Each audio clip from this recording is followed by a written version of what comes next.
जैसे कि पिछले एपिसोड में हमने देखा कि सुजाय कल्टीवेशन ब्यूरो को ज्वाइन करने वहां चला जाता है और वहां श्रिम्प उसका टेस्ट लेता है, जिसमें सुजाय बड़ी आसानी से फर्स्ट स्टेज को क्लियर कर लेता है। उसके बाद श्रिम्प उसे SSS लेवल का टेस्ट दिलाने ले जाता है। वहां जब सुजाय की स्पीड चेक करते हैं तो वो इतनी तेज भागता है कि वहां खड़े सब लोग चौंक जाते हैं और वो खुद अपनी स्पीड को कंट्रोल नहीं कर पाता और दीवार से टकरा जाता है। जिसके बाद वो लोग उसे उसकी पावर टेस्ट करने के लिए ले जाते हैं और वहाँ उसे मशीन पर पंच मारने के लिए कहते हैं। तब सुजाय पंच मारने के लिए अपनी पावर इकट्ठी करता है और बहुत ज्यादा ऑरा एक्टिवेट करके वहाँ एक पंच मारता है, जिससे वहाँ उस मशीन पर रीडिंग आने लगती है और उसकी पंच की पावर 1000 से भी ज्यादा आती है, जिसे देखकर श्रिम्प काफी चौंक जाता है। लेकिन तभी शाओहू उसे कहता है कि तुम काफी ताकतवर हो, लेकिन टीम के बाकी मेंबर्स से तो अब भी कमजोर हो और तुम्हें मेहनत करने की जरूरत है। वहीं दूसरी तरफ हम देखते हैं कि शेन मेंगजू और यूहान घर पर बैठे बैठे बोर हो रही होती है और वो शेन मेंगजू इससे कंप्यूटर में गेम खेलने लगती है, लेकिन वो उसमें हार भी जाती है। तब वो यूहान से बात करने लगती है और उसे बताती है कि सुजाय को गए अभी एक दिन हुआ है, लेकिन वो अभी से उसे मिस कर रही है। तब हम देखते हैं कि सुजाय को वो लोग एक दूसरे के कमरे में ले गए हैं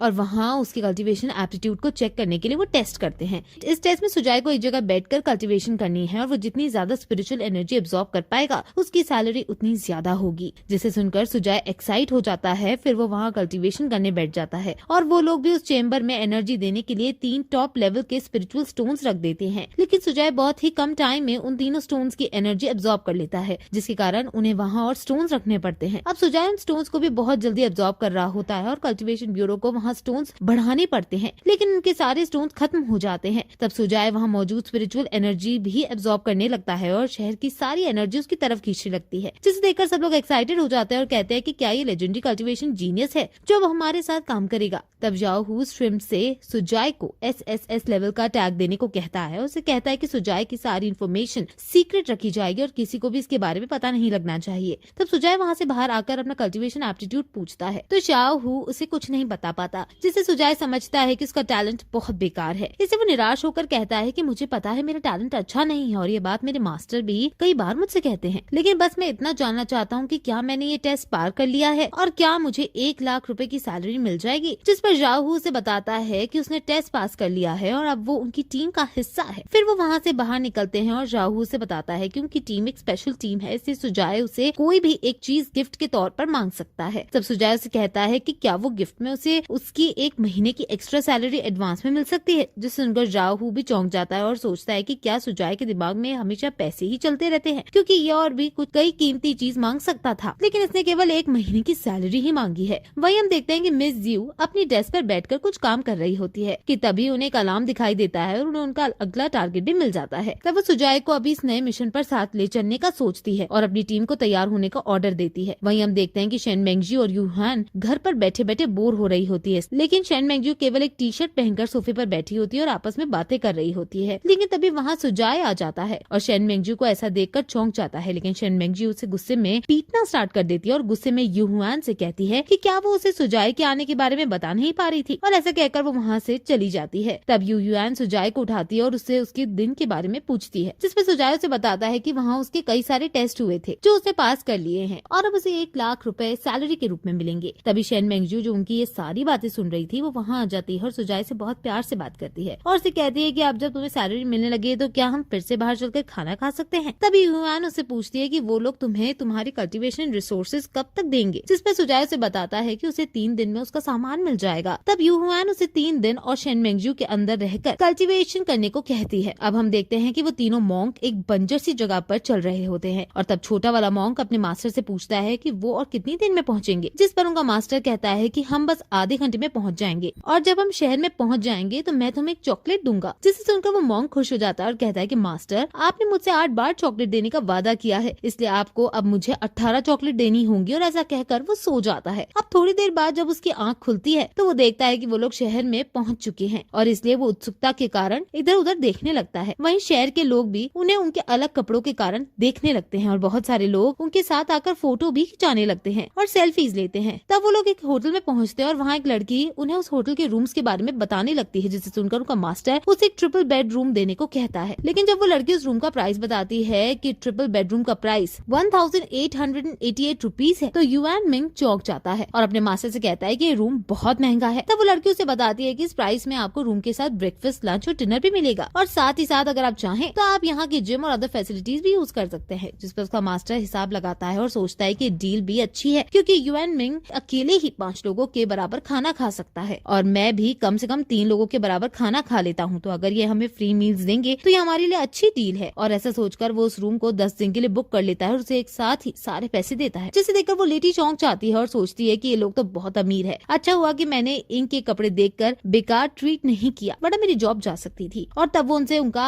आई कार्ड मांगती है, जिस पर वो मॉन्क कंफ्यूज हो जाते हैं। तब वो उन्हें बताती है कि वो एक ब्लैक कार्ड होगा जिस पर आपका फोटो लगा होगा। तब युआन मिंग को याद आता है कि जब उसने जंगल में उन दोनों आदमियों को लूटा था, मतलब उन 2 विलन्स को हराया था, तो उसे उनके पास ऐसे ही 2 कार्ड मिले थे। तब वो अपने मैजिक से उन दोनों कार्ड पर लगी फोटो चेंज कर देता है, तो उस लड़की को वो कार्ड दे देता है, जिसके बाद वो लड़की उन्हें उनके रूम का रास्ता बताती है और उनके रूम तक ले जाती है। वहीं दूसरी तरफ हम देखते हैं कि सुजाय अपने कल्टीवेशन में लगा हुआ है और उसकी कल्टीवेशन स्पीड को देखकर वो दोनों लड़कियां सोचती है कि हमारे पास अब 50 से भी कम स्टोन्स बचे हैं और अगर ऐसा ही चलता रहा तो आगे सुजाय को दिक्कत आ सकती है। तब शेन मेंगजू कहती है कि सुजाय को उसके कल्टीवेशन के लिए बहुत सारे रिसोर्सेज की जरूरत पड़ती है, तो कहीं ऑर्गेनाइजेशन सुजाय को रिसोर्सेज देने के नाम पर पीछे तो नहीं हट जाएगी। तब यूहान उसे कहती है कि तुम टेंशन ना लो, क्योंकि सुजाय के टैलेंट को देखकर वो लोग इसे सारे रिसोर्सेज प्रोवाइड करेंगे, और वैसे भी हमें इस चीज की टेंशन लेनी चाहिए क्योंकि सुजाय अपनी हेवनली ट्रिब्यूलेशन से कैसे बचेगा, क्योंकि जितना ज्यादा टाइम सुजाय को स्टेज पर लगेगा उसकी ट्रिब्यूलेशन उतनी ही कठिन होगी। तब शेन मेंगजू से कहती है कि इसके साथ ही हमें ट्रिब्यूलेशन के दौरान होने वाली एनर्जी लीकेज का भी कुछ सोचना होगा, क्योंकि सुजाय ने 2 सेट की टेक्निक्स यूज की है, तो उसकी ट्रिब्यूलेशन के दौरान बहुत ही ज्यादा एनर्जी डिस्टर्बेंस होगी और तब ऑल रीम्स के लोगों को इसके बारे में पता लग जाएगा। तभी सुजाय अपनी आंखें खोलता है और उन्हें बताता है कि वो अपनी कल्टीवेशन में आगे बढ़ चुका है, जिसे सुनकर वो दोनों लड़कियां एक साथ उदास होते हुए कहती है कि उनके बचे हुए 50 स्टोन्स भी चले गए। तब उन्हें दुखी देखकर सुजाय कहता है कि जैसे ही उसे सैलरी मिलेगी वो उन दोनों को पार्टी देगा, और ये सुनकर शेन मेंगजू खुश हो जाती है और उसके स्टोन्स का 80% भी उसे मांग लेती है, जिससे सुजाय दुखी होकर वहीं रोने लगता है। तभी हम देखते हैं कि ऑल ड्रीम्स का वो मास्क वाला आदमी और अर्थ का वो सेलर जो कि उसका साथी था, वो दोनों भी उसी होटल में पहुंच जाते हैं और जहां वो तीनों मॉन्क रुके हुए थे। लेकिन उनके कपड़ों को देखकर वहां के लोग थोड़ा सोचने लगते हैं, लेकिन वो इसकी कोई चिंता किए बिना रिसेप्शन तक पहुंचते हैं। तब मास्क वाला आदमी उन दोनों के लिए 2 प्रेसिडेंशियल सूट बुक करने को कहता है, जो कि उस होटल के सबसे महंगे कमरे थे, और वो भी 10 दिन के लिए। ये सुनकर दूसरा आदमी चिढ़ जाता है और मास्क वाला आदमी से सीखता है कि 10 दिन में क्या होगा, हमें कम से कम उस लड़के को ढूंढने में 15 दिन लगेंगे और उसके बाद मुझे आराम करने के लिए भी कुछ दिन चाहिए। तब वो आदमी 20 दिन के लिए 2 रूम बुक कर लेता है, लेकिन वो मोटा आदमी तब भी शिकायत करने लगता है, जिससे वो मास्क वाला आदमी गुस्सा हो जाता है और लास्ट में गुस्से में वो 2 प्रेसिडेंशियल सूट पूरे महीने के लिए बुक करा लेता है। तब वो दोनों अपने रूम में चले जाते हैं और तब वो मास्क वाला आदमी उसे कहता है कि हमने तुम्हारे रिवॉर्ड के 80% रुपए पहले ही दे दिए हैं और तुम कब अपना काम स्टार्ट करोगे। जिस पर वो आदमी, जिसका नाम जैंग हैंशिंग होता है, वो शराब पीते हुए कहता है कि जब हमें पता चल चुका है कि वो इसी शहर में है, तो वो स्टार स्प्रिंग का मालिक अब हमसे बचकर नहीं भाग पाएगा। और इसी के साथ ये एपिसोड यहीं खत्म हो जाता है। इस एपिसोड की